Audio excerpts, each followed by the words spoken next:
روزے کی حالت میں بال یا ناخن وغیرہ کاٹ سکتے ہیں یا نہیں؟ بغل کے بال، زیر ناف شرمگاہ کے بال، یا سر کے، داڑھی کے، مونچھ کے، یہ سب پوری تفصیل، پورے مسائل آپ کے سامنے رکھنے کی کوشش کروں گا۔ جیسا کہ آپ اگر دیکھنا چاہیں تو آپ کے مسائل اور ان کا حل جلد نمبر 4 صفحہ نمبر 585، اس کے علاوہ کئی کتابوں میں یہ مسائل آپ کو ملیں گے۔ سب سے پہلے دیکھیے، کچھ لوگ منع کرتے ہیں، کہتے ہیں کہ بھائی بال ناخن وغیرہ نہ کاٹو۔ کیوں؟ کہتے ہیں کہ ہر جز کا روزہ ہوتا ہے، آپ کے ناخن کا بھی روزہ ہے، آپ کے بال کا بھی روزہ ہے روزے کی حالت میں، لہٰذا آپ ناخن بال مت کاٹو کیونکہ اس سے خرابی پیدا ہوتی ہے، اسی لیے دلیل دیتے ہیں۔ جبکہ جواب یہ ہے کہ یہ غلط بات ہے، ایسی بات نہیں ہے، یہ اپنا آپ کا گھڑا ہوا ہے۔ ہر جز کا روزہ ہوتا ہے؟ کون بولا جز کا روزہ ہوتا ہے؟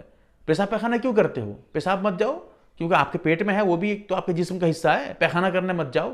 ایک چیز اور بتاتا ہوں، اللہ کے نبی صلی اللہ علیہ وسلم روزے کی حالت میں پچھنا لگائے ہوئے ہیں۔ پہلے زمانے میں پچھنے سے علاج ہوتا تھا، یعنی جسم سے خون نکالنا، جو ہے کچھ لگا کر اس سے خون کھینچ لینا، جو خراب خون ہوتا ہے اس جسم سے خون کھینچ لیا جاتا ہے۔ تو جسم سے جدا کرنا، خون کو الگ کرنا، یہ تو اللہ کے نبی سے ثابت ہے۔ کیا اللہ کے نبی کو یہ لاجک معلوم نہیں تھا کہ ہر جز کا روزہ ہوتا ہے؟ اسی لیے یہ اپنے آپ کا منمانی ہے، ایسی بات نہیں ہے۔ روزے کی حالت میں جو ہے بال ناخن کاٹنے میں ذرا تفصیل ہے، اس کو سمجھتے جائیے۔ سب سے پہلے یہ سمجھیے کہ ناخن وغیرہ کاٹنے میں کوئی حرج نہیں۔ پیر کے ناخن، ہاتھ کے ناخن، آپ کے خود کے ناخن، کسی دوسرے کے ناخن، بالکل جائز ہے، بلا کراہت جائز ہے۔ سر کے بال بھی بالکل جائز ہیں، کاٹ سکتے ہیں، کوئی گناہ نہیں ہے روزے کی حالت میں، روزہ رکھ کر۔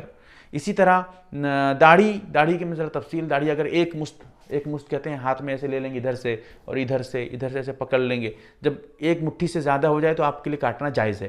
اگر ایک مٹھی نہیں ہے، اس سے کم میں آپ کاٹتے ہیں تو یہ ناجائز ہے، گناہ ملے گا آپ کو، یہ روزہ ہو یا روزے کے علاوہ، ہر حال میں۔ ہاں، روزہ رکھ کر اگر آپ ایک مٹھی سے زیادہ کاٹتے ہیں، روزے کی حالت میں داڑھی آپ تراشتے ہیں، چھین لیتے ہیں بالکل، تو پھر سمجھیے روزہ بھی آپ کا مکروہ ہوگا، کیونکہ روزے کی حالت میں گناہ کے کام کرنے سے روزہ آپ کا کمزور ہو جاتا ہے۔ اگر روزہ نہیں ہے تب بھی منع ہے، ناجائز ہے، یاد رکھیے گا۔ اسی طرح بغل کے بال بھی بالکل جائز ہے، کوئی دقت نہیں ہے، کوئی حرج نہیں ہے۔ ہاں، زیر ناف کے بال میں ذرا سمجھنے کی بات ہے، زیر ناف کیونکہ شرمگاہ کا علاقہ ہوتا ہے، اب ایسی صورت میں اس میں بڑے احتیاط کی ضرورت ہوتی ہے، کیونکہ اگر آدمی کو غلط شہوت ہوا، آدمی کسی اور غلط سوچ میں آیا، پھر مست زنی کر لیا، یا پھر کسی اور وجہ سے شہوت بھڑک گئی، اس کے بعد جو ہے منی خارج ہو گئی، تو ایسی صورت میں اس کا جو ہے روزہ ٹوٹ جائے گا۔ اگر منی خارج ہو جاتی ہے، انزال ہو جاتا ہے، روزہ ٹوٹ جائے گا۔ تو ایسی صورت میں احتیاط کا تقاضا یہی ہے کہ روزے کی حالت میں آدمی زیر ناف کے بال صاف نہ کرے۔ پھر بھی کوئی آدمی کہتا ہے کہ نہیں، مجھے کوئی فرق نہیں پڑے گا، میں اس طرح غلط سوچ میں نہیں پڑ سکتا، مجھے شیطان اس طرح بہکا نہیں سکتا ہے، میں اس طرح جو ہے زیر ناف کے بال صاف کروں گا تو مجھے کوئی پریشانی نہیں ہے، کوئی شہوت وغیرہ کا کوئی ٹینشن نہیں ہے۔ ایسی صورت میں بالکل جائز ہے، کوئی دقت نہیں ہے۔